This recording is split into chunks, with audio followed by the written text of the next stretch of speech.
Listen up or run for cover. Dropping knowledge from the people who have it to the people who need it. The real Brad Lee is dropping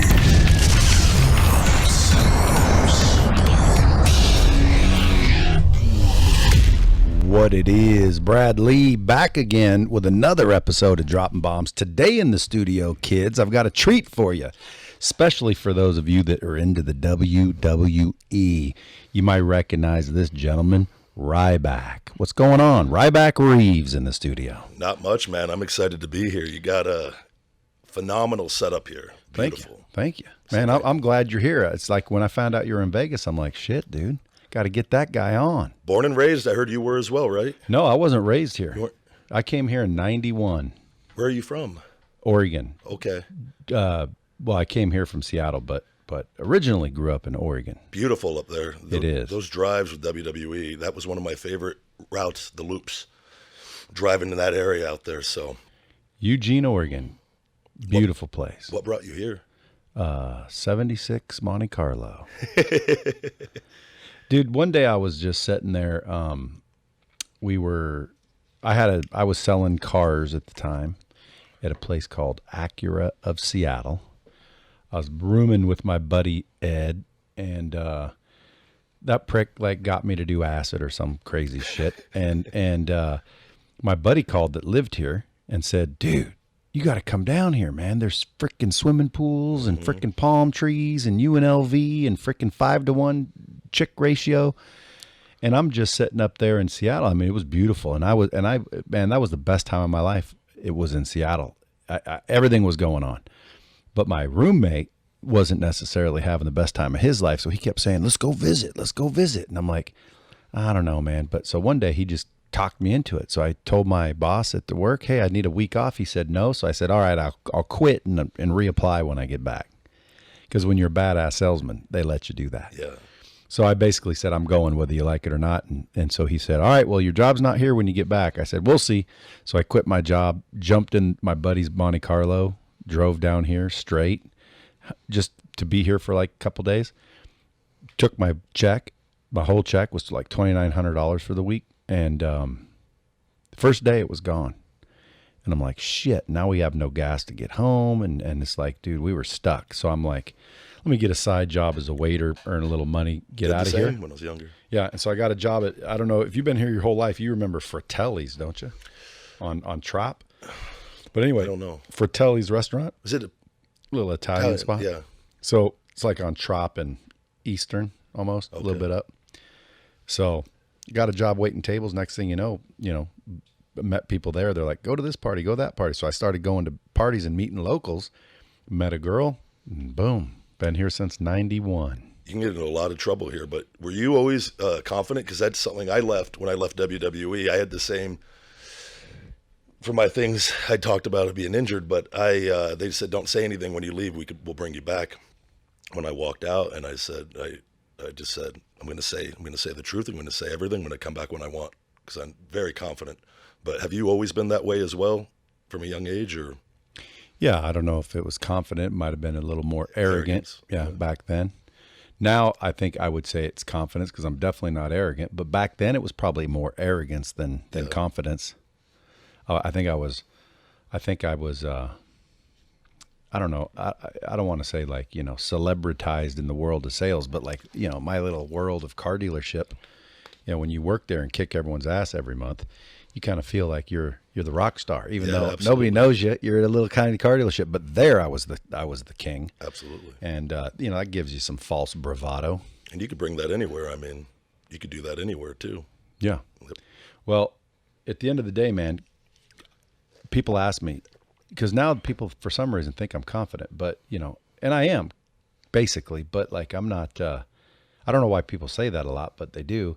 And so I started to figure out why don't people have the confidence, and it boils down to they don't believe in themselves due to the past, or shit they said, shit they did, and subconsciously they don't really like themselves, which hurts your self-esteem, hurts your confidence. And pretty soon you're walking around insecure, but nobody knows. And then you're making fun of people, so you feel bigger. Absolutely. Next thing you know, everyone hates you, and you're literally a reject. Yeah.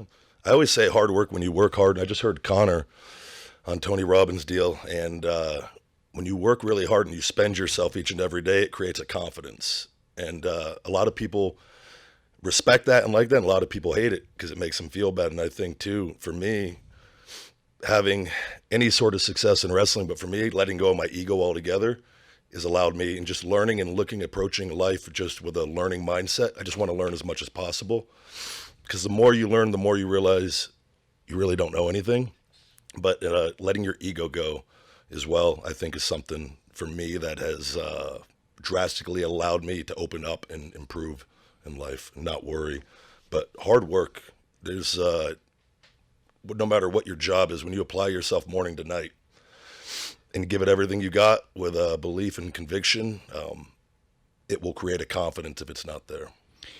Dude, that's powerful stuff right there, folks. You better be listening up, because a lot of people ask me about confidence. I think it's an epidemic, insecurity and a lack of confidence. I mean, I get a lot of people saying, hey, how do I build my confidence? You know, with social media out there and everybody comparing instead of preparing, it's real easy to kind of feel, less than. You want to know the best place I tell people that's helped me the most? Where? Make other people feel good. And that's a great starting point. Try to bring value to other people's lives and make other people feel good.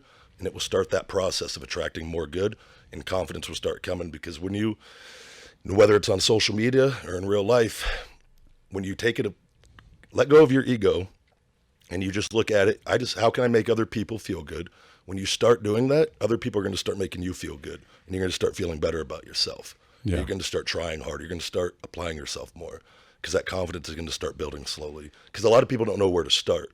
So that's my starting point for people. Start treating people good. Start treating people better. There's a bomb right there. And by the way, folks, I've installed a bomb button for our guests, just in case they want to bomb, drop a bomb on something I say or they say. So now there's dual bomb buttons. See, I can't be held responsible for dropping bombs now. A lot of pressure on the big guy today. Now that the guests have them. Folks, by the way, if you guys haven't heard of Ryback, he used to be in the WWE, got slammed around and slammed so many people around. Had some injuries. Yeah. Yeah, man. I was with WWE since I was 22. I got signed. I dropped out of college. Were you known as Ryback then? Known as Ryan back then. Ryan Reeves. I was born. Ryan Reeves. In the WWE, they made you use your real name? No, my initial name in WWE was the Silverback Ryan Reeves. That was my first wrestling Silverback, name. Yeah, after the gorilla. After the gorilla. I have at my pool at home, I have a little gorilla statue. My buddies, when I was a kid, I have a big forehead, one of those Neanderthal cavemen foreheads, but my friends when I was a kid called me Silverback. I had a peak in my bicep and a forearm muscle before I ever touched a weight, and was blessed genetically with that, and it's been a lot of hard work, but that kind of was a very fitting name, and so I took that to me when I went to the WWE, and grateful and very thankful for everything that was able to come of that, and unfortunately, a very physical job, and I thought I was going to spend the rest of my life there, quite frankly. I always wanted to. It was my dream job, and with anything, I think once you get to a place, you kind of can see it for what it is, and it's a different environment now, and there is a lot of great there still, but at the end of the day, it came in, got really hot. My first couple years, it was at the top main event level, and failed to win the world championship on many occasions. But see, when you say failed to win, yeah, they didn't let you win. Yeah. So, but this is we're talking in the green room in there, and so I got a lot of hate from a lot of people, because a lot of wrestling fans take this very serious, and they look at you and they want to blame you, and it's acting. And they don't realize someone told you you're going to lose. So I succeeded thoroughly. I lived my dream. I played every role. I played the top good guy, the top bad guy, and a little bit in between. I succeeded in any role that was ever asked of me when you look at it from an acting standpoint. Yeah. A lot of wrestling fans, and this is just the way it is, it's part of the illusion of pro wrestling. They look at it and they need someone to blame, though. And sometimes it's easier to, that guy, he didn't win, it's his fault. He wasn't doing something right for them to pull the trigger on him. And so I got a lot of hate. I had to deal with a lot of hate early on. And the more success you have in life, the more hate you get, the more love you get. But it's all been a learning process for me, and I'm grateful for it all happening because I wouldn't be who I am today without all of that. But I was used in that main event capacity off and on for quite a bit and have a great worldwide fan base and whatnot. But towards the end, man, I always was positive and wrote it all out. And my body was giving up on me. And they were giving me Toradol and cortisone for my back and shoulder my last 2 years. And I was in contract negotiations, and they'd offered me a very nice multi-million-dollar deal to stay. And it was at the peak of my career. Toughest decision I ever had to make, Brad, because I knew deep down internally my body was giving up on me. I didn't know what was wrong, though, because you don't necessarily get MRIs when you're there because you don't want to know. It's part of the business, and you just go week to week, and those weeks turned into years really quickly.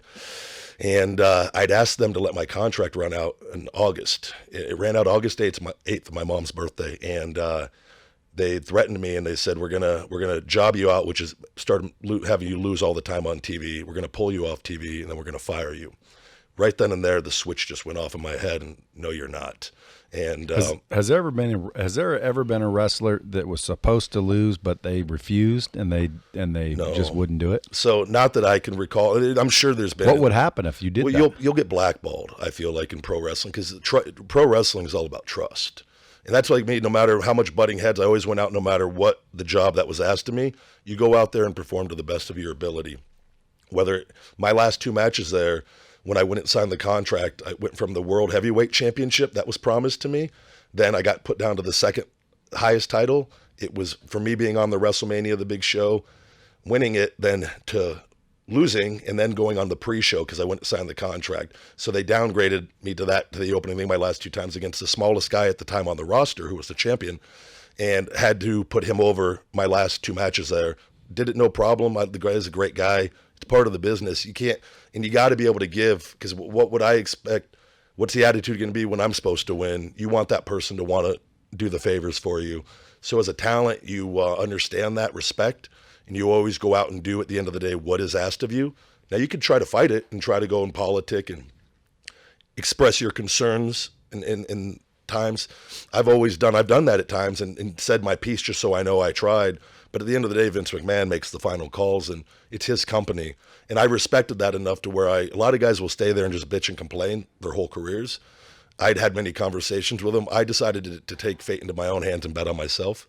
And I walked out. And they'd asked me if I wanted to talk to Vince one last time before I left. And I just said, I don't want to see him ever again. I was that pissed off. And that wasn't true. At the time it was.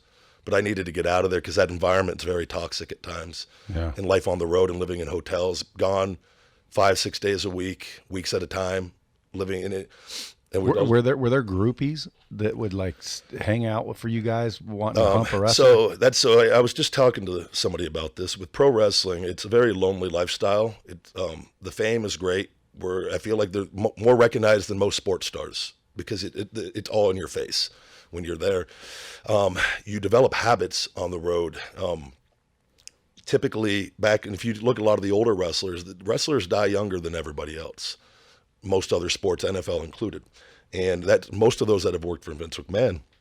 And it's because they pick up these injuries while they're there.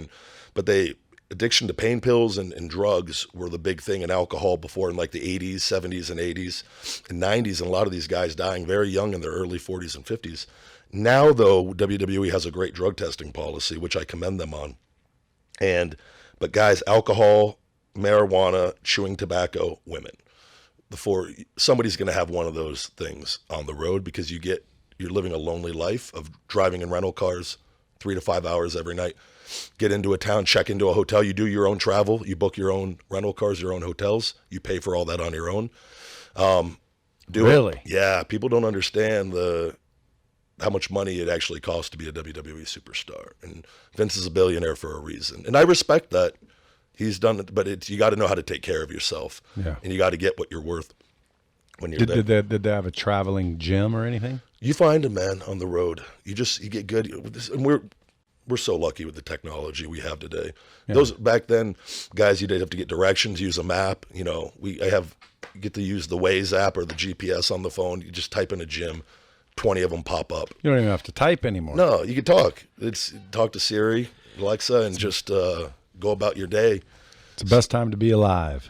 It is. Now, see, you said you're grateful now, but you were saying you're grateful now, but you went through some hard shit. Adversity, yeah, which everyone does. I've had adversity at different points in my life. Now, when you were going through it, how'd you feel? Like now, I'm going through adversity now with everything, and that's the best I've ever felt mentally. But like when I was younger and I got fired from WWE in developmental, I hadn't even made it yet, and they told me they had such high expectations from me at the start. And I came from a good childhood. Wasn't rich, wasn't poor, middle class family, played sports. I was the best at everything I did growing up. Didn't have to even try on a lot of things. Then as I got older and things get more competitive, I think I hadn't been tested yet. So when I got into WWE, I was met with adversity right away with my first trainer, Bill DeMott, which we shared the same birthday, very similar guys in a lot of ways. And he took a liking to me right away, big, physical, badass dude. And so he gave me physical adversity and made my life a living hell for a year.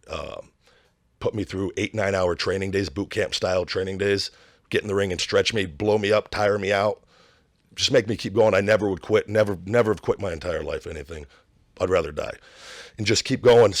But I struggled for the first time in my life at something. I didn't get good at wrestling right away. And I got a really negative attitude early on because he was a very negative guy. And I respond well to it, but I also need a little positive reinforcement at times. Back then I should say, because I wasn't confident enough yet in that going through all that. And I ended up getting fired my second year in developmental. And they said, we had such big plans for you. You were supposed to be the big star for us. And man, I got it hooked up with a girl, lived with her for a year and a half, raised her 2-year-old kid, developed a drinking problem in Louisville, Kentucky, chewing tobacco, alcohol every night, working at Smoky Bones as a server. I was ashamed I didn't come home for 2 years, didn't talk to my parents hardly. I was so ashamed of myself that I lost what I'd went to go work for. And then my buddy introduced me to this book called The Secret. And he left me a $25 tip. He was in WWE, Luke Gallows. He's there now. And he goes, I want you to go buy this book. He goes, it's changed my life. He goes, I can't stand to see you like this. And we started together down in Atlanta, my first year in wrestling. And I went and bought the book, and I go, holy shit, this is how I used to think when I was a kid. This is how I acted my whole life when I had success. And then I got into wrestling and had a little bit of adversity, and especially in college too, here in Vegas, and started getting negative, and with everything with the internet at the time, and I didn't even realize it. And that book just kind of woke me up and led me to more books, different things, and just changed my entire outlook. But that was my first time having to face real adversity, being poor, living in a little shit studio apartment in Louisville, Kentucky, drinking a bottle of Burnett's vodka every night, big cheap-ass bottle of vodka, 1 or 2 cans of chewing tobacco. I'd serve 12, 14-hour days, go work out drunk. I kept moving, though, in all of it, but created some bad habits. And then that book taught me how to set goals and apply myself, and it just changed me forever right then. But that adversity then was my first time facing real adversity, and my mindset was just starting to really develop. And then now I've broke my ankle, WWE, when I was 28 on TV. I got living in Hawaii, ankle broke 3 places in a match. My boot was a little too narrow, got these new wrestling boots, got drop kicked. My ankle rolled and snapped in 3 places. I popped up and I wrestled the rest of the match on it with my foot dangling, and won the match, was scripted to win the match that night. And I spiral broke my leg. I got a scar all the way up to my knee. Long story short on that, the doctor botched the surgery, caused permanent nerve damage, putting 2 screws through my perineal and superficial nerves. My big toe doesn't work. I've done my entire successful WWE career with a kind of a gimp foot. And WWE, on that, 3 doctors told me I would never wrestle again. WWE actually fired me again while I was injured. I had to get attorneys. I had to fight to keep my job. I told them, I go, in 1 year, I'm going to be the biggest star that you have on the roster. Mark my fucking words. And I was. So, and they allowed that, to their credit too, before things got a little weird at times. But that was adversity for the second time, and my mind was much stronger when I broke my ankle that day. I actually had just read the book, The Power. It had just come out by Rhonda Byrne, and I was reading it on the plane ride home with my foot all swollen, getting blisters all over my leg from trying to fly from Hawaii back to Tampa. And I said to myself, this is going to be the best thing that ever happened to me. And I chose to believe that rather than feel sorry for myself. And it was the best thing that ever happened to me. But so my mind just started growing as these things started happening. And then this adversity with WWE, choosing to walk out on millions of dollars that I've worked my whole life for and just start over, feed me more nutrition, start a podcast, my investments. And because I'd lost the ability to make money physically for the first time in my life, which is a very scary thing for an athlete. Yeah, especially one that's been doing it well. Yeah. And also, for one, I have a lot of unfinished goals in wrestling. That was a really tough pill to swallow. But I'm mentally in such a good place. It's just all strengthened me more. I just keep going up levels. And like, I feel like with this one, the best thing with this time, with everything, is, and they telling me when I left WWE, I needed a 5-disc fusion and a shoulder replacement. And having to swallow that and go at 34 at the time, if I do this, I'm never wrestling again. It's game over. And coming across, you go, nope, this can be the best thing that ever happened to me again. And it's tough to, sometimes it doesn't feel like it in the down days. Well, that's where I was going with this, because too many people out there, they're going through tough times and they don't make the choice you did, which is just, freaking look on the positive. Yeah. But almost everybody I know that came through adversity, like real adversity stories where now they're on top, and every one of them say, looking back, that's the best thing that happened to me. Now, looking forward, though, it's not. Everybody is, in a situation that's uncomfortable or in some cases terrible. But they all, at some point, look back and say, that was the best thing that happened. So just imagine if it's you out there, I'm talking to the Bomb Squad, if it's you out there right now and you're in the position he was in, I've been in, almost anyone who's been in those positions understands that, while you're there, dude, it sucks. And you're thinking, why me? This is bullshit. And you allow yourself to just spiral into a freaking dump. And some people don't get out of that. No, a lot don't. And then they're blaming it, when in reality, successful people thank for that. So think about that, people, when you're driving around in your vehicles or you're listening to this podcast on your treadmill, and maybe you're in that situation. Everybody that's been in a bad situation that comes out of it successfully has always, been thankful for the situation they were in. So be thankful. That's what I wrote down right here. It's like, if people would just realize, when you're going through tough times and you're freaking hating it, be thankful that you're getting put through those trials, because that's what you said. That's what makes you who you become, to become what you really wanted anyway. Absolutely. So maybe, and again, I don't know people's spirituality. I don't talk about, mine or God or anything, but maybe if the universe or God chooses somebody, he wants to see, he wants to test you. He wants to put you through a little challenge. He wants to build you up through adversity to where you become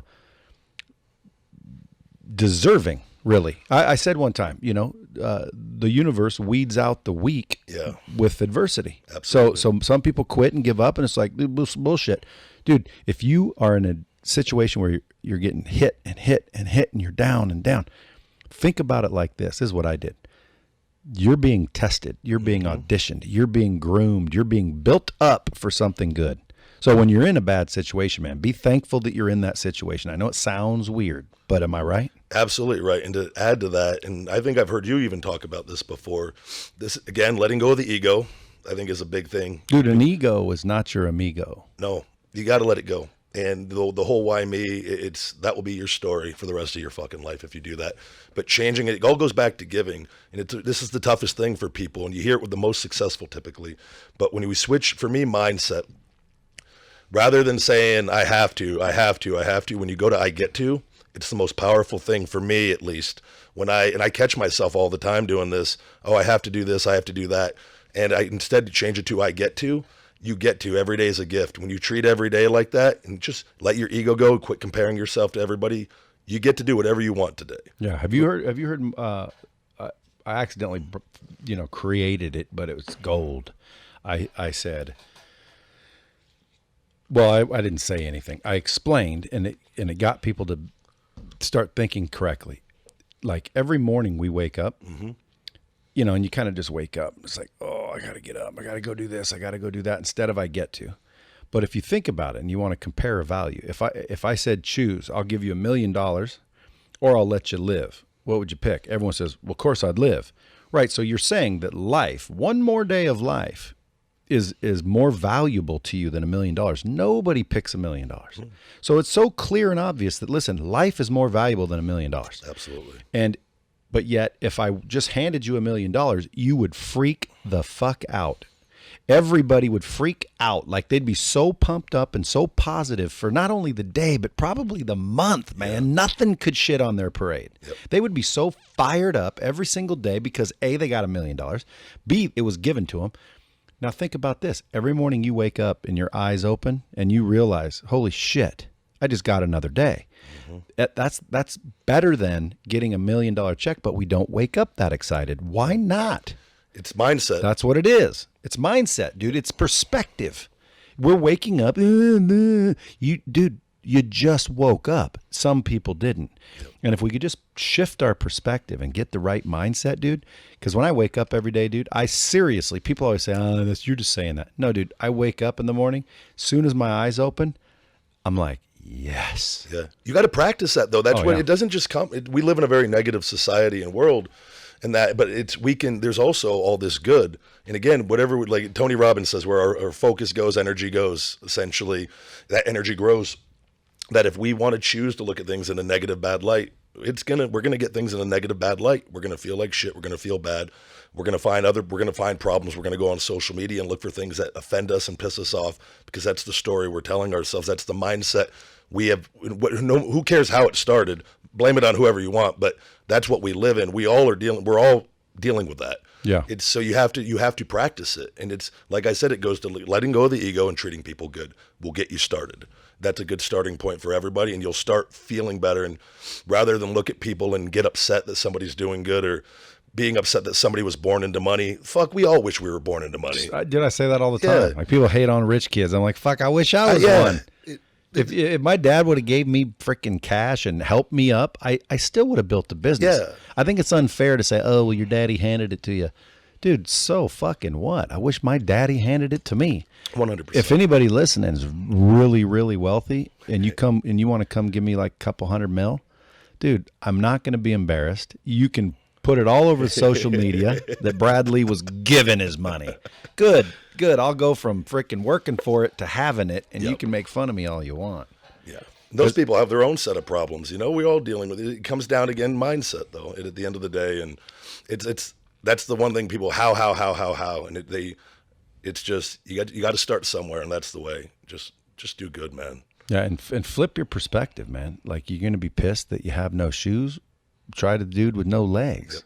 Like, then you get the guy with no legs. He's all pissed off he has no legs. Shit, I know someone with no hands, no arms, no legs. Yep.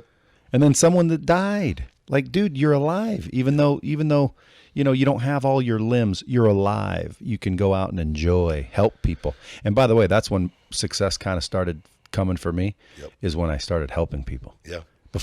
Till I was about 30, dude, I wasn't meant to, consciously greedy, meaning, in other words, I didn't not look to help people, but I was worried about myself. Like, how can I get paid? How can I get rich? How can I make money?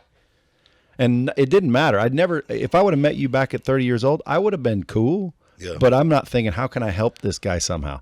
And now when I look at people, it's like, how can I help this person? Well, hey, have me on my podcast. I got a book coming out. I'm like, sure. Again, as long as you help the bomb squad. Yeah. But my point is people don't understand the whole give and look to help, because it sounds cliche. Yeah. When I heard it before, I'm like, what are you talking about, dude? I need to get paid. But a lot of people don't believe it. They think it's bullshit. And when I started helping on accident, dude, that's when the success came. I have also, I didn't read The Secret. I watched the movie. Yep, same here. What's the main things that book or that movie teaches you? It's positivity. I think for me, the biggest thing I got out of it, it made me very self-aware of how negative I was. I stopped watching the news. I tell people that book, because I'll hear some people talk about it, where the book doesn't talk about hard work and action. That's the one disconnect for a lot of people that do frown upon the book. I always had that. That to me, like, my dad was a bartender his whole life and hardworking, blue collar guy. He was a great athlete. I got a lot of great attributes from him. My mom was a little bit more of a dreamer, and I got both those mindsets where I just understood that the envisioning part comes hard work. And a lot of people don't get that from the book, and they just think, oh, if I think of $1 million, I'm going to, and it doesn't show up, it's fake. And it's not about that. It's about a positive mindset. And again, following it with hard work. That for me is what it was. The mindset part is what I really got out of that. Dude, I believe in the laws of attraction, even if you don't work. Yeah. No, it's energy is real. Energy's that book, the Energy Codes by Sue Morter. True story on this, Brad. I go to my P.O. box to go get some fan mail one day, and people have sent me books before, and I read all the time. I do audiobooks all the time, constantly trying to learn. I look at this book, and I've gotten some shit ones, and I'm not going to read it if it's not something I'm interested in. And I look at the back of it, and it's everybody in The Secret giving the reviews. I go, okay, I read this book. And this was just a few months ago, completely transformed me on, I'd realized I had a very negative person around me at the time I'd known for like 15 years, and I wasn't even conscious of it. And the negative conversations that were taking place and gotten really comfortable, not a bad person by any means, but very negative, pessimistic mindset. Yeah. And I'd realized, and again, social media, that I was very positive 80% of the time, but I thought because I was so positive, it was okay being negative sometimes. And it wasn't, because it was those negative times were adding up more and more. And I go, I'm positive on everything. I could do this. I could talk about this. And I found myself complaining more, because that person would call me and complain, and then I would tell them a problem. So that book woke me up on a whole other level of the conversations we have and the people we have. And I always preach this to people, and who you surround yourself with. I've always been very careful of that. But I'd let the wrong person too close over the last few years, and it really was weighing me down. And that book just kind of taught me, just as far as be very careful of who you give your energy to. It's the most precious thing we have, because it's very real. And letting that person go in a very nice way, and opening myself up to more good, viewing social media as a good, and just focusing on the positives. And then more, that stem cell place from Colombia, which I'm going to Saturday, reached out to me, giving me $35,000 worth of treatment for free, which I'm going to be allowed to go back to wrestling probably early 2020, back to TV and do everything I'm doing. Yeah, but they're also smart, because, dude, when you heal somebody, yeah, they smart. go tell 1 million people, and you got 1 million followers. Yeah. But I mean, they're going to make a lot of money by doing that for you. Absolutely. And we talked about it. I talked with the guy that's running it, and I know exactly what they're doing, but I'm beyond grateful they chose me, because they chose about 4 or 5 people. Yeah, I've been blessed as far as injuries and health, only because I've never been extreme. Yeah. Like, I don't need that adrenaline rush. Mm-hmm. My buddy was a bodybuilder growing up. Yeah. And, he got all the girls because he had the kick-ass body. Yep. And I was decent, but I was not a bodybuilder. Yeah. I was just kind of, lean. Well, now he's he's my age, but, he's all broke down, dude. A lot of them talking about, I've got fibromyalgia. I'm like, I thought that was for girls. He's like, no, guys can get it. And I'm like, dude, you got fibromyalgia? I'm like, come on, let's go do this. He's like, dude, my knee, it's a double replacement. And I'm thinking, see, beating the shit out of your body all that time is now costing him. Yeah. And I was thinking, shit, because I felt bad for not beating the shit out of my body the whole time. Well, guess what? Yeah. I feel like a freaking champ. Yeah. So luckily, I don't need stem cells for pain and yet anyway. But what I want is anti-aging, dude. I want to freaking stop aging. Now, there's research out there. Do you know of any good anti-aging shit? I know Joe Rogan had somebody on. He's had some really cool doctors on. I'm trying to think of the supplement. I'm not gonna get it off the top of my head. It was. See, now you won't, because you just said that. That's very true. And every time I forget something, powerful. I'll say it'll come to me, and within I remember what I was gonna say. That's very powerful. It will come to me. That's like someone at DDP, this another wrestler with the yoga program. It was, don't say I can't, just say I can't right now. He said that's his adjustment on it, to kind of put a different touch on it. But it's. Well, what about this? An AC or so? It's not an AC. You hear people saying, I'm tired of being broke. Yeah. Okay, so what'd you just tell yourself? You're tired of being broke. So you think you're saying it like, man, I want to get rich, but it's like, I'm tired of being broke. Mm-hmm. Okay, so the universe makes you tired of being broke. Yeah. And so you're saying, I'm tired of being broke. So that's what you are, tired of being broke. I want to get rich. Well, you want to get rich. That's what you'll story. be. Yeah, I want to get rich. That feeling of wanting will last forever. And then 5 years later, how's it going? Shit, dude. I'm tired of being broke. And it's like, dude, you're keeping yourself down with your own mental. And people think it's bullshit, dude. And I'm telling you, I've attracted shit straight up. My wives, like I've had a couple of wives. The first one, I attracted her, and then I didn't like order her perfectly in my attraction. So I'm like, son of a bitch, I need a different one. So then the next one, I said, I want this, and that's exactly what I have. Yeah, it's freaking crazy. Secret talks about that actually, and there's a very similar story in that with like the guy drawing his perfect woman and whatnot. But have you read Think and Grow Rich? I have. Napoleon Hill. That one helped me. Secret, Think and Grow Rich, very similar books. Yeah. If I got a son, about 25 now.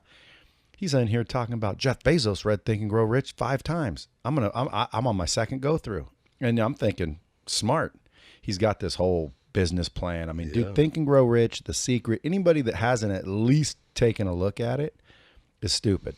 Number 2, anyone that does take a look at it and basically says this is bullshit, well, then you instantly are correct. Yeah, it'll be bullshit to you. Yeah. You know what you stack that with? Another book I read during early in WWE, and this was my introduction to Grant Cardone, was 10X. Oh, yeah. That stacked those books with that, and then realize when you apply yourself, and even for me, I found when I left WWE, and again, health became number one. There's been a lot to get into. Well, health's the number one thing. Because you can't do anything else without health. So I've been balancing doing rehab, and I got myself into a lot, but I've survived it morning to night, and I just treat it. I get up early and get to bed at a good time and get my sleep and go. I don't nap. I don't do anything. I go morning to night.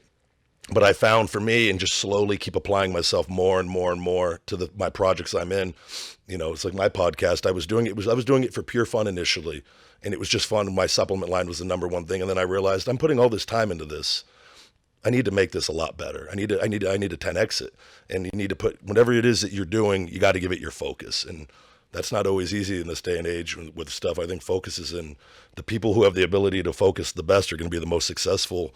And I think it's even more true now than it was with social media and the distractions with technology that it can be and whatnot. But applying the work ethic to the mindset, and you got a home run every time. Work ethic and a team, man. Yeah. Right now, I'm trying to build a team. Because, dude, without a team, you ain't going far. No. Like, obviously this isn't a $1 billion company yet, but I need a team to get there. Absolutely. You're not going to get there alone. You're not going to get there with freaking an average team. It's who you surround yourself with. Yeah. It's your work ethic. I mean, sometimes I'll get home 7 or 8 at night, which to me, like, shit, that's late. I should have been home at 4. I've already made money. Like, if I stopped working right now, I'd be fine. Yeah.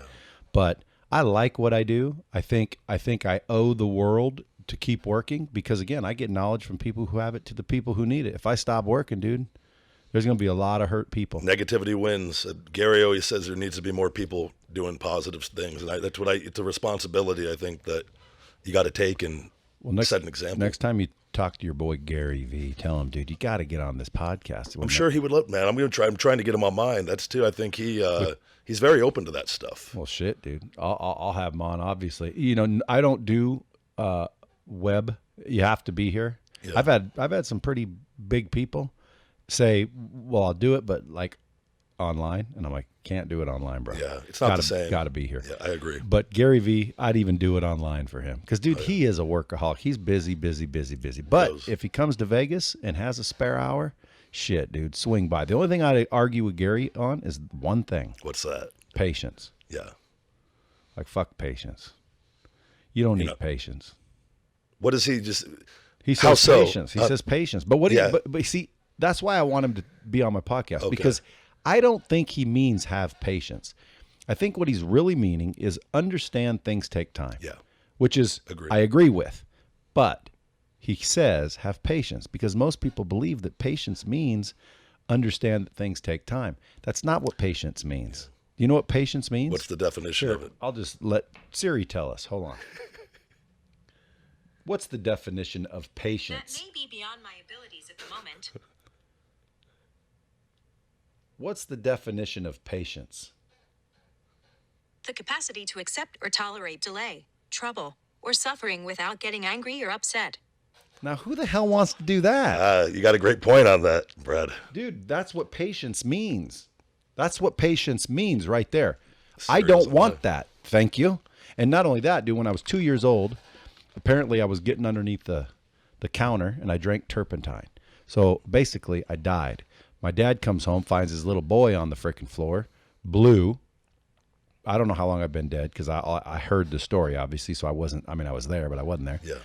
So anyway, I'm dead on the floor, scoops me up, rushes me to the hospital, walks in. Nurse looks at this dude holding the dead baby, screaming, of course, I need help, I need help. She's making the assumption that kid's dead. Tells my dad, sit down, relax, have some patience. I'll go find a doctor. My dad says, fuck you, kicks in the door, emergency room door. He's screaming. Doctors come over. Clearly, I wasn't dead, or they brought me back to life. But at the end of the day, if he would have freaking had patience, if he would have believed in patience, but that's an extreme circumstance. Any other one, he might have had patience, and I might have died. Absolutely. That's number one. So I would be dead if my dad had patience. Okay, accept trouble without getting upset. No. I don't want that. And then my wife, my first wife, dropped my son on his head out of a car seat on accident, of course, but dropped his head about 4 feet up, landed on his head, didn't cry, didn't bleed. Now, what would you do? You'd think, oh, thank God he didn't get hurt. But my wife was a paranoid freak. So she runs down to the emergency room, and I'm telling you, dude, the exact same shit happened. She runs in, nurse is sitting there. She's like, excuse me, do you see all these other children? Excuse me, do you see these other children? And there's kids and they're crying and actually hurt where there's blood. And your baby's fine. It's not crying. There's no blood. Have patience. There's other people. My wife, boom, right through the emergency room doors, screw the nurse or whoever that intake person is, started screaming right in the emergency room. Doctors came over. Number one, she looked good. But number two, screaming kid or screaming lady in the emergency room, you got to handle it. Doctors came over, grabbed the baby, put it in a CAT scan, and he was prepped and in brain surgery within 30 minutes. They said if she would have sat down for 5 more minutes, he'd either be dead or brain damage for sure. So again, there's remarkably two times where patience would have killed me and it would have killed my son. Absolutely. So, dude, patience is bullshit. And Gary always says, have patience, have patience. And I know what he's trying to say, but dude, he doesn't. Do not have patience, folks. Raise your intensity. Yeah. Like you want something bad enough, raise your intensity, raise your level of action. Don't have patience, because patience is a crutch too. Like if I was telling you, I think I got it. That's a bomb. There you go. That's right. Hey, that's the first guest bomb ever. I had to get one in. I like that because there's no argument for that with patience. Well, that's why I want Gary here, because he's famous for patience. And I want to say things take time. I like that phrase. Yeah, and I just want to debate that fact because Gary's pretty convincing too. I'd like to hear his opinion, because normally, like when people say, "Why do you cuss, Gary?" He's got good answers. Yeah. Like he's comfortable and confident, and a lot of his advice, 99.9, I love it, except that. Yeah. And I'd love to hear his answer right here, right now. I'd love to hear his answer to what I just said. I would too.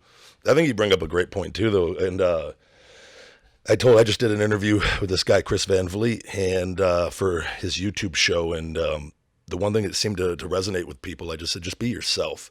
People are going to love and hate you regardless. Be loved for who you truly are. That's something too. I just be myself on everything. I'm an entertainer. I'm sarcastic. I'm funny. And I also have this other business sense, and I'm very genuine. And but I put it all out there. I don't hold back on anything. And it gets you people that truly do like you for you. Yeah. I think that's really important too. And I think that's what people like about Gary, is that he's just himself. Yeah. I think that's the big draw to Gary. And authenticity and cussing is cussing. And again, your environment. That was something in WWE. Vince says, know your audience. If I go to a nice dinner with a group of people and I know it's not appropriate, I'm not going to be dropping F-bombs left and right. You know what I mean? And that's know your setting also and whatnot. But if you're in the comfort of your home or your audience and social media, just be yourself. Yeah, it's etiquette. Yeah. Like I've had people say, Brad, why do you cuss on your stuff? And I'm like, I'm not thinking about it. I'm not like, you know what? I'm going to use the word fuck. Yeah. But at the end of the day, if you're offended by that word, you probably shouldn't hang around me anyway. I mean, because, dude, why would you be offended over a word? Yeah.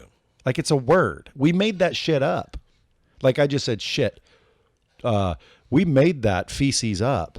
They wouldn't be offended if I said feces, but they're offended that I chose an easier word. Yeah. Stupid. What's mindset too? There again, and we're all going to see things we don't like or don't agree with and whatnot. But the moment you choose to stop in and put your energy into that, your mindset's already wrong. Yeah. Just move on. And that's why I tell people there's no need for the bullshit and the hate on social media. I see things all the time within the fitness industry and the health and fitness. I'm anti-steroids. I don't believe in them. I did them very early in wrestling because I saw my hero talk about them. I did them once, can't you tell? I did them from the true story on this. I was Gold's Gym. I'd done with baseball in college. And my hero walked in, Triple H, with a guy, Kevin Nash, who's going to Colombia with me for the stem cells, actually. They were here for the Mr. Olympia bodybuilding show in Vegas. And I'm at the front desk, and they called ahead, and I knew they were coming in. I'm the biggest wrestling fan at this point, but I don't let them know. I let them go work out for free.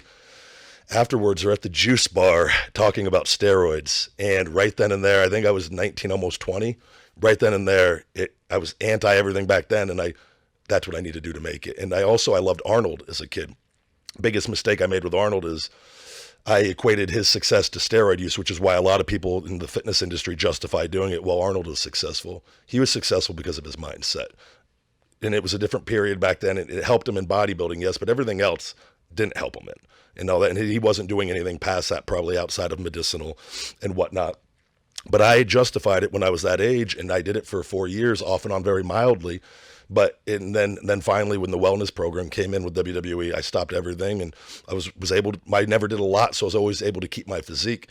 But that stuff, I don't like that stuff, and I hate seeing that with social media. People are making money promoting things in a not real way. In other words, nutritional products that aren't really making them look like that. Yeah, it's because there's some people that are pitching their nutritional everybody shit. is, Brad. You know they're fucking on steroids. I can't even tell you, and I'm not going to say every single one, but there's. Well, how can you tell? Because here's what I usually do: when you look unbelievable, you're on steroids. Yeah. Well, so that's the thing too. And there's a guy like Michael Hearn is a guy. I don't know if you've heard of him. Yeah.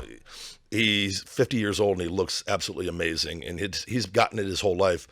And that's a guy. I've been in shape. I know my genetics and how hard I work, but that's so the first thing you want to think, I think, as a human, when you see somebody that looks better than you, it's just we all do it. Oh, they're on steroids or they're taking something. No, I mean, I see people that are buff and they're in great shape, but steroids is that you're all. I'm not saying nobody has perfect genetics, but most of the people that have an 8-pack, and the vascularity and just freaking everything's just straight up, dude. 9 times out of 10. Those are steroids. Yeah, but that's normal. the mindset. Yeah, and you could tell usually, but the thing, so what I'm trying to do is, for me, because I've realized it's not going to help me. I can only promote my brand, what I'm doing, and put out my message. I don't want a kid to do steroids because he thinks I did steroids to be successful and whatnot. I don't want it because I know what happened to me in having to be on TRT after doing it for 4 years. At 28, I had to go on TRT because my body wouldn't make enough testosterone. And for people selling andro products when I was a kid, promoting them as healthy supplements. So I'm just completely against it. But I'm trying not to be judgmental at the same time too. And it just goes back to when you see stuff you don't like. For me, I hate when I see that stuff. When I see former pro bodybuilders promoting their supplement line, I hate it. But I don't spend any time. I don't leave comments on it. I don't do it because it's not going to help me and whatnot. But I have to focus on that. But well, what you did is you went and made a better version. Yeah, with Feed Me More Nutrition, and it's been a work. Well, that's how you do it, though. See, like if you're upset about the way something is, don't bitch about it. Don't shit on someone else's product. Just go make your own. Yeah. Like just be better, and that's what you did with Feed Me More. Yeah, no, it was back when I was young, in my 20s with WWE. So most supplements, what people don't realize either, is artificial sweeteners. Artificial colors too, but the artificial sweeteners, aspartame and sucralose, are the two big ones. There's a lot of research on this stuff, and I personally went through. That was what my passion for this came from. I was taking all these supplements. I was like 27 at the time, and my vision started getting blurry. Brad, I'll never forget it. I was at Calta's gym in Tampa, Florida, on the elliptical machine, and my vision just was completely blurry. I go, what the hell's going on? I always had 20/20 vision. I'd always get light, like if I would get up out of this chair, I'd get a blackout, like a light blackout. I would never faint, but I would get it would go black for a second. And then I'd wake up feeling like a zombie, just dead tired no matter how much I slept. Didn't want to get out of bed. I'd always hit the snooze, and it was getting worse and worse. And I start looking up these symptoms online, and aspartame and sucralose start popping up on everything. And I realize, I look at these protein shakes I'm drinking throughout the day, 3, 4, 5 of these pre-made drinks, the diet sodas I'm drinking, my protein powders, the protein bars, everything at that time, aspartame and sucralose. I was consuming so much of it, it was giving me these side effects. Now, if you have a Diet Coke here and there, is it the end of the world? Probably not at the end. But the problem is, a lot of people in the health industry, they think they're being healthy and they consume this stuff all day long. And there's real problems that come from it. So I started making my own supplements. That was being drug tested with WWE. I've always, in not using steroids for all my success, I became very reliant on my supplements, and they go hand in hand with proper diet and the work ethic. I'm in the gym at least 3-4 hours every day. To this day, even injured. Shit. Yeah, it's my life. I've been doing it since I was 12. That's why What gym do you go to? I have my own gym at my house I built. Got dumbbells to 150, machines, squat rack platform, all the deal. And then I got LVAC I'll go to just when I want to get out and do some machines and be seen or something, be a little more social and whatnot. But I've always, it was a passion at a very young age. I developed a work ethic. That, to me, why these injuries were so hard for me, having to shut off that competitive gene as well, and stopping my boxing and Muay Thai and wrestling. I had to stop everything. And it was mentally, and apply myself, keep myself busy with my business stuff and with Feed Me More Nutrition and the podcast and whatnot. But these supplements actually helped make me who I am. I always invested in myself as a wrestler, because at the end of the day, pro wrestling, and this is what's missing a lot today, it's all about believability. It's when people see me in the ring, and it's the intensity and the anger, and I look like I could kill anybody. You need that to draw to the casual audience in the world. So for me, always investing in my body was the number one thing I could do outside of applying myself at my skill and my trade on that, being the total package. The Rock, Stone Cold Steve Austin, Hulk Hogan, larger than life personas that look like they can kick your ass. Now, whether they can or can't, doesn't matter. They look like they can. And that's the art, one of the things of being a pro wrestler that's really missing today, in my opinion. And it's a balance. And there are some guys, but for me, supplements were something that added value to my life and that helped me look the way that I look. Diet and working out are the two biggest things. Supplements are number 3. Out of those two, which one's number 1? Diet. Workout. I think with a diet, you can still look good. Now, health-wise, and it's diet, again, it's going to come down to diet. Even, there's all different forms of dieting. I think health and fitness, though, they need to go hand in hand. And that's what I'm trying to do with this, because a lot of the industry, it's about how you look in the fitness, and these supplements that people aren't using to get in shape. Making $2 supplements, Brad, and selling them for $50, $60. I'm spending 3 to 5 times what all these other companies are on different formulas and charging the same price to be competitive. And my margins are much smaller, but I feel good knowing I'm doing business because I'm very passionate about it, because it's helped me so much in my life. Whereas these people, and again, not judging, everyone needs to make a living and do a thing, but the entire supplement industry was created during Arnold's era with Joe Weider, all about fraud. Selling these protein powders and BCAAs and different random supplements. The guys were taking steroids. And it's one of the biggest lies. And a lot of people that are in it know what it is, but a lot of casual people buy into it. And you're taking these things like I was and thinking you're doing something healthy for yourself, but you're really poisoning yourself. So my thing was, I fucking hate this stuff. This is bullshit. And I went and started my own company. And I ideally wanted to do it while I was with WWE in the prime of my career, but I had to leave and do it, and it started from square one. Year over year, we've grown, and this year's going to be bigger than last year and then bigger than the first year. But facing adversity with that from the supplement industry, because nobody else is doing this, because it's a lot more expensive to do sweetening with natural sweeteners. What do you use, like guava? Stevia and monk fruit are Yeah. the two, but it's even harder to get great tasting because artificial sweeteners taste awesome. Everybody loves them. So that's the thing. People take supplements they want. You got athletes who don't care what things taste like all the time. And then you got regular people that they want something to taste good. Yeah. So that's been the challenge. We've really, really nailed it here lately of getting great tasting formulas. But actually I use more ingredients than any other company, because I realize with supplements, for them to actually work, I had to mix and match, and through experimentation and finding what herbs went really well together. And I started with 3 supplements, and we're releasing our brain feed formula will be number 8 here in the next 2 months. And it's just grown very slowly and just keeps getting bigger. But like distribution and things, I've faced adversity with Europa, the biggest distributor. If I can make that deal happen, I'm rolling. Now I'm in every brick and mortar. There's no competition for me.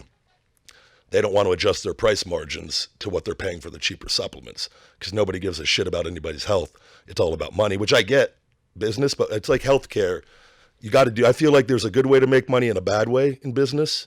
I'm trying to do it the right way where I feel good and give, and actually something that I feel will contribute, where a lot of the industry is not like that. But that's not my problem. I just keep putting my message out. And I think when people talk to me and hear the passion and see that I'm not like these other people, they buy into it. So it's just one day at a time, just hustling morning to night. Like I said, I'm talking to you in there, leaving comments on people's page, responding to people with questions and answering when I don't have time to do it, but fucking doing it. And I have to deal with wrestling fans that want to keep sending me messages even after they get their question answered, which is a whole other thing. A lot of people don't want to deal with that shit. Let the ego go. That doesn't matter. This is about business and about helping people. And it's just one person at a time and word of mouth. I'm reading a book right now, Contagious. Word of mouth is so powerful, and that's what I'm doing now. And it's finally starting to happen. And it's the comments and talking to people, opening myself up, which has allowed that. So transparency, authenticity. People like that shit. Didn't you write a book too? Yeah, Wake Up, It's Feeding Time, a motivational book that for me was a way for it was for wrestling fans. I didn't want to write my wrestling book yet because I don't like the way everything ended. I'm not thrilled that I said fuck you to WWE and walked out. I had to. It saved my career. Best decision I ever made. Ideally, I left a lot of friends behind and people on that, and it was really, really tough, but I had to do it. And this was a way I wanted to. There's a lot of negativity in the world, but in pro wrestling, and I've experienced this when I left, and I'll talk about that briefly, but I wanted to write an introduction book for wrestling fans to get them on the right path to lead them to other books from these car rides. And that's one of the things in WWE, Brad. I stopped traveling with guys early on because I realized every drive is 3 to 5 hours on the road every night, sometimes 6. Damn. Where you go all day, you're performing adrenaline. I realized I have the power. I always loved reading, but I wasn't finding time to read because I'm constantly going. Audiobooks, Audible, every night go through a different book on the road. I started learning about the stock market, investing. When WWE was playing with my money, then I started learning. El Pollo Loco paid for my pool 5 years ago, because just learning. Why? The what? Why? With investing? Oh, you mean you invested in? Yeah, at the time, and when they were doing well and was able to make enough, and they paid for my pool because WWE was altering my money around, and just took the power and put it in my own hands and educating myself and whatnot. But I wanted to get an introduction to people on things that have helped me. I'm not the smartest. I tell people I'm smart for a dumb guy. Like that's, I got smarter than I ever should have, and just applying myself. And just wanted to give people an introduction into this other world of mindset and lead them to other books. And the book's about a bunch of different things. What's your favorite book ever read? Would you say The Secret? Yeah, no, I did a top 3 for my show on that, and The Secret was there, and The Energy Codes, that one I just read was probably by Sue Morter, is right there. And I say that because she, being where I am and having success, I realized there were still, again, letting go of the ego. The more you learn, the more you realize you don't know anything, and that book put me at a different level at a very good time in my life. Yeah, I wrote it down. I'm going to go get it. The Energy Code. By Dr. Sue Morter, and just an amazing woman. And I was lucky enough to get her on the show, and just talking about energy. It's a very real thing. Well, you heard of Dr. Joe Dispenza? Yes. Becoming Supernatural? I don't know if I've read that one yet. Yeah. I just got 3 of his books. Really? Everyone's telling me it's incredible. Yeah. You know what's funny too is hey, how'd you get successful? Well, I started reading books and applying what I've learned. And, you know, you'll talk to all these successful people. They all say the same shit. Same like, thing. folks, are you guys paying attention? Like, the answers are right in front of your face, but it's the mindset that holds most people back. Oh, that's bullshit. Oh, it's easy for Ryback to say, look at him. That's why he's successful, because he freaking looks like a damn freaking movie star with the action hero shit. Yeah. Well, guess what? That ain't why. No. Because I know Taking the whole life. Well, I know not only that, but I know big buff some bitches that are broke because their mindset's broke. Yep. Their mindset's broke. You gotta let go of your ego, and like again, you gotta reach out. You gotta put yourself on the line, and it all comes down to being, again, social media. We have it so easy now. You don't even have to go up into anybody in person anymore. No. Technically, you could break the ice through social media, but a lot of people are still scared. And Gary even said this. He said it's the same thing. You want people to like you in real life. You're nice to them. You talk to them. You interact with them. That's what fucking social media is. Yeah. It just makes it way easier. You got to put yourself out there, and you go make other people feel good, encourage people, motivate people, because what's going to happen is it's going to come back to you. You're going to start feeling better. You're going to start getting opportunities. You know, Jim told me, I met Jim, reached out to him to do the intro for my show, started applying myself more. I need an intro. I can't be doing this Bush League shit anymore. I need to up everything. He's got a great intro. Yeah, I collaborate with him. Turns me on to you. Start following you. Oh, I like this guy. I agree with this guy. Oh, I agree with this guy all the time on everything. Saying, opportunity to come on your show. Absolutely, I'd love to come on your show. Message you. There you go. That might lead to something else, but it's just Guaranteed it will. Yeah. Guaranteed. But you just gotta take, man, and don't be afraid of. I don't give a fuck anymore. People tell me no. I know who and what I am. I know I'm a genuine good person. I know I work hard. But you got to put yourself, you got to let the ego, and that was for me. I've always been very genuine. I've always got people telling me from day one I'm down to earth. But in wrestling, I feel like, too, to make it at a top level, you got to have a little bit of an ego. Yeah. You got to have confidence. Part of the show. Yeah. For life in general, you have to be able to let your ego go for life. It's like one of my goals when I get healthy here to restart my jiu-jitsu is to get the blue belt and work my way to a black belt eventually. I go into a jiu-jitsu school. They see Ryback walk in.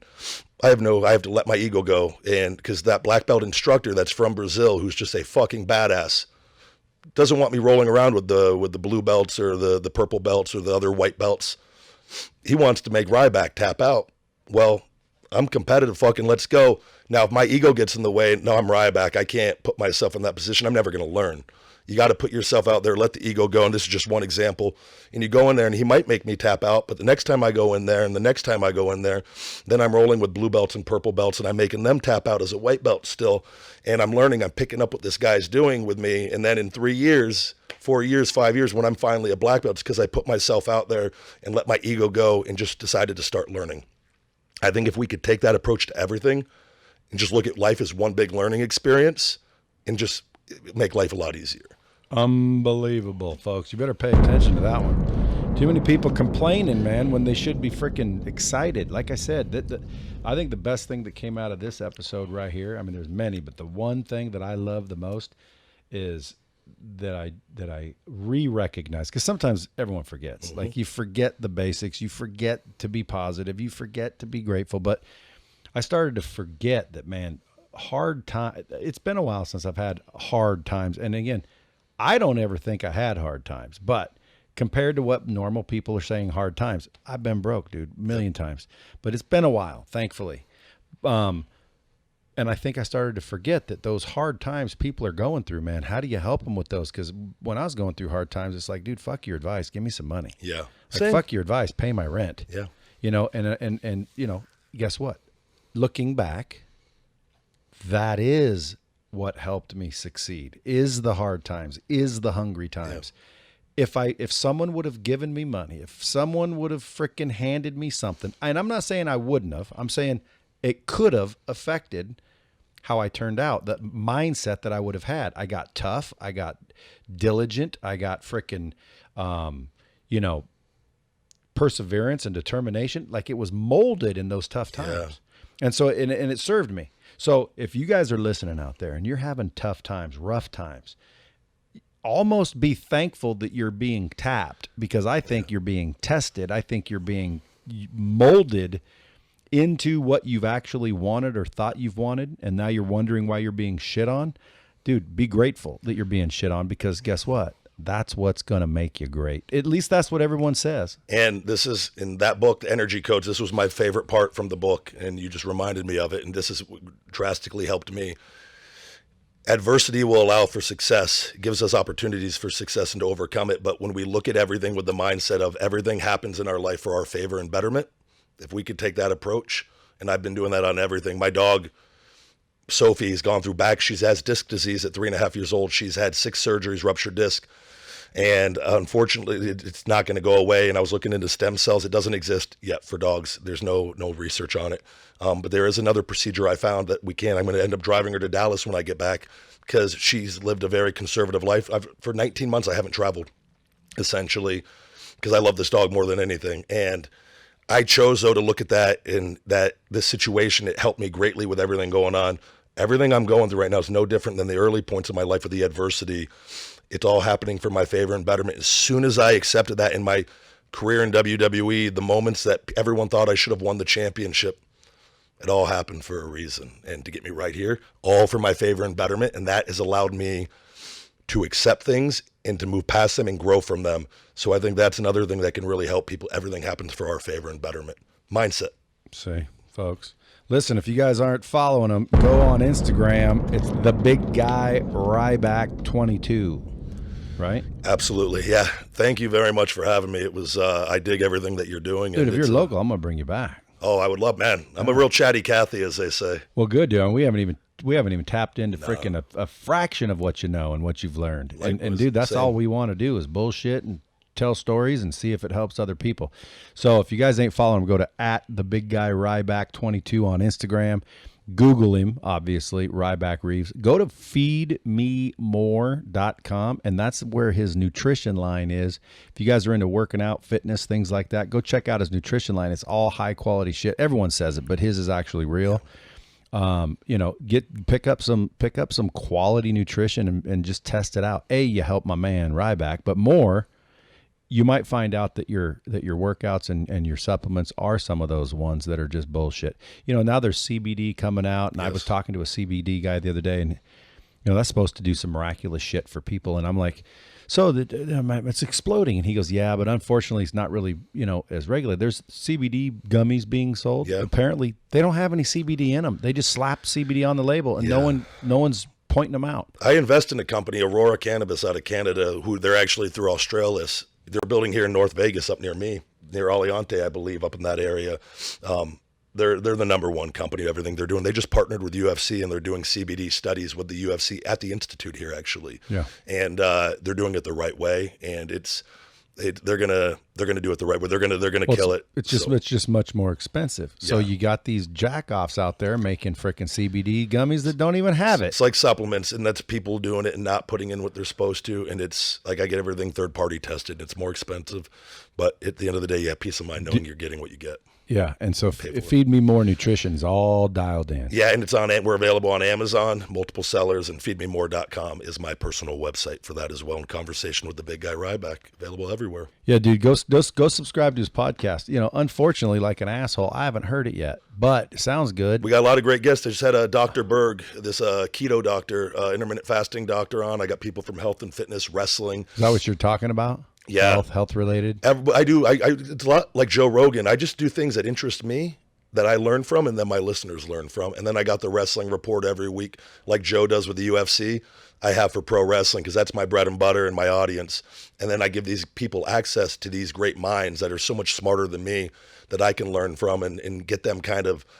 A lot of wrestling fans have a lot of health issues, and a lot of people. I shouldn't just say wrestling fans, but that I've personally have seen it being out around the world, and giving them access to these great minds. Well, not only that, but it's health related, and that's more important than money, finances. I mean, people always ask me, like, what would you, dude? Health is the top. Tony Robbins said that my number one life value is health, because nothing else means anything without it. Go ask Steve Jobs.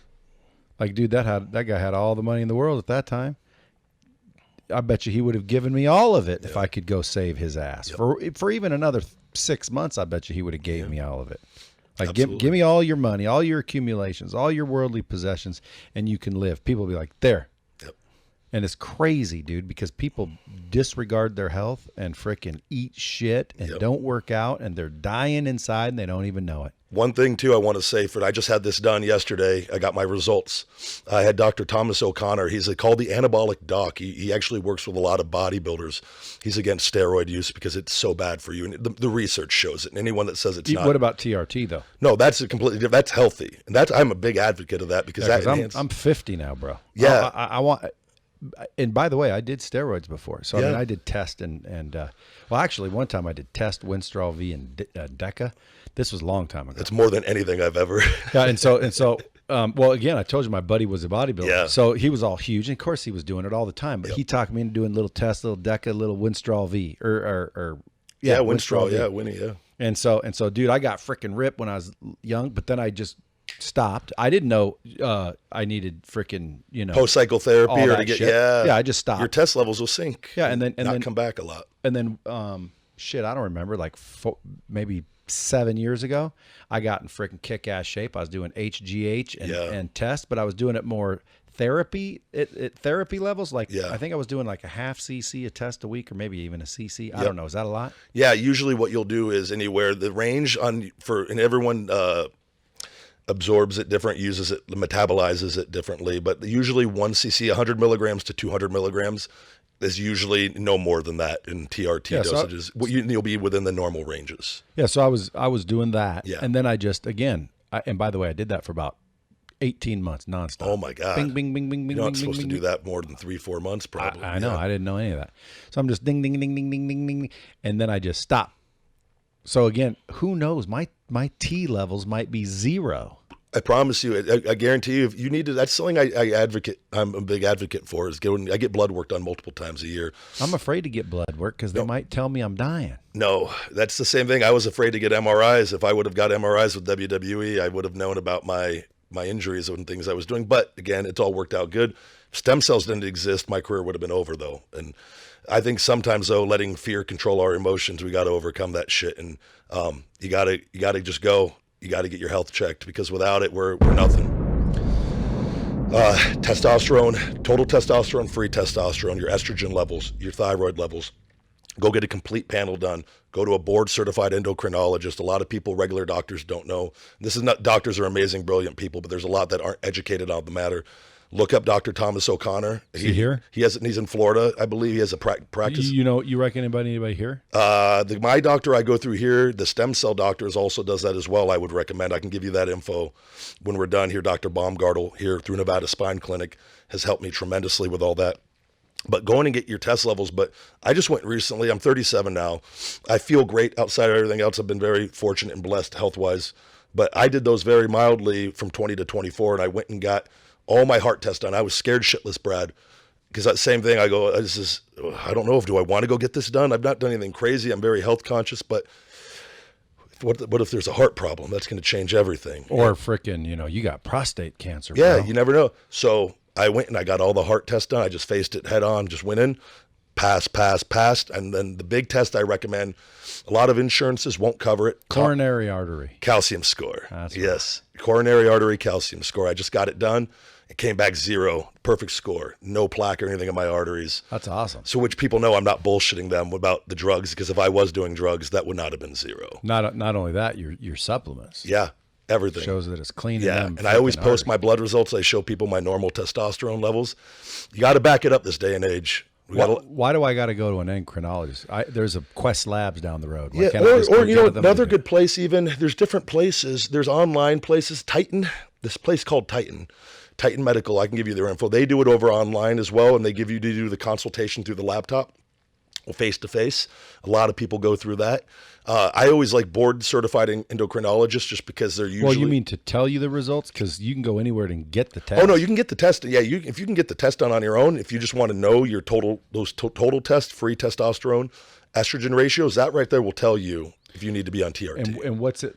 If I'm right now, let's assume, because again, when I was doing the test for 18 months, dude, The old Narns. Yeah. They did shrink, dude. I got a funny story. And someone told me they won't come back. Well, they did come back. Yeah, they will. They did come back. And again, I stopped cold turkey about no HCG, no nothing. So you need to be on that all the time. That's something that in most you need to be, if you're doing TRT, you need to be taking HCG with it, human chorionic gonadotropin.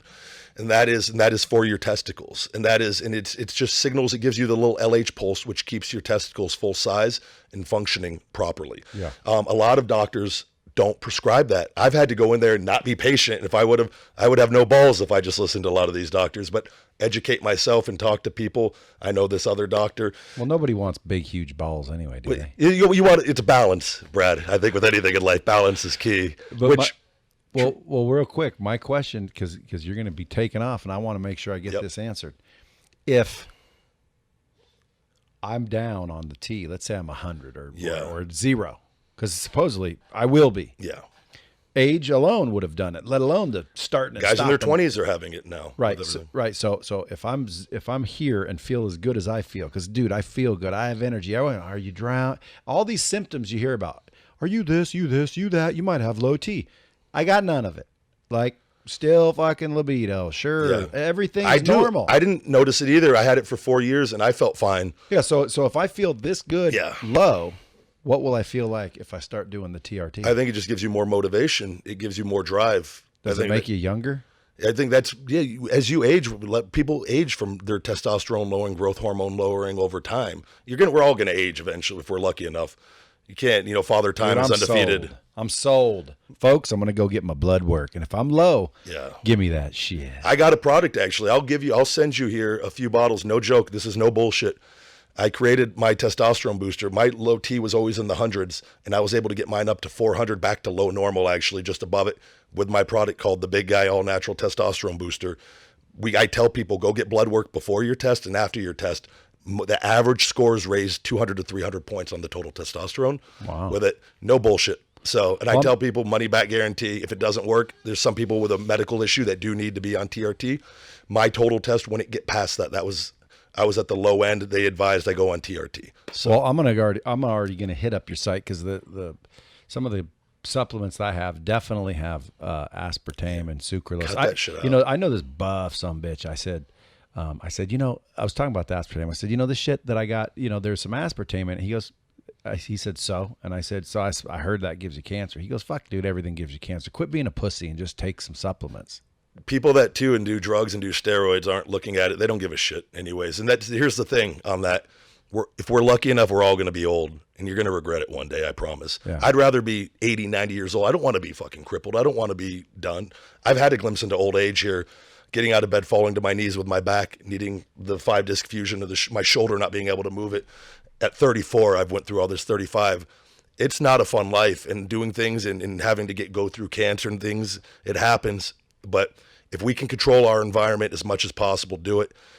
There's a lot of people out there making money, and they don't give a fuck about human beings. And that bothers me personally. Yeah. And rather than just sit and complain and bitch about it, I'm taking a stand and doing my own business, doing it the right way, and trying to get power for good, and putting myself out there and speaking up about this. And that entire industry, no judgment. People are going to do what they're going to do to make money. But I believe as human beings, we have a responsibility to do it the good way.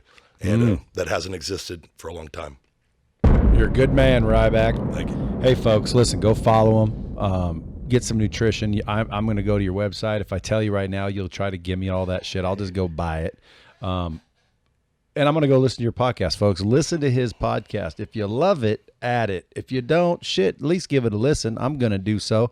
But don't unsubscribe from dropping bombs, because who's the one that brought you Ryback in the first place, kids? Go out and share this episode. Appreciate you coming in. I'm going to have you back. Obviously, you're local. Thank you. We're going to hang out. I'll go get my blood work, and we'll fucking maybe do a before and after with your supplements. Absolutely. I'm about ready to start hitting it. We're going to give you that feed me more mindset. And for me to end this, everybody, it wouldn't be Ryback without saying this. Feed me more.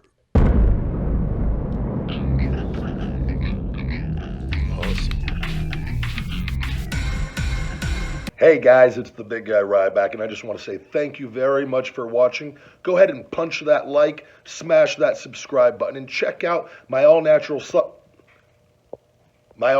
supplement line. Supplement.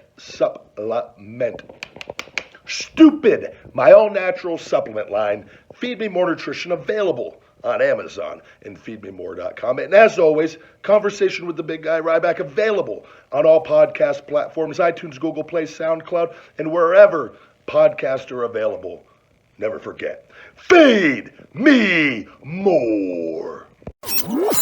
Watch full episodes here on YouTube. Subscribe if you're new. Smash that like button if you had a great time watching. And for all supplements, check out feedmemore.com.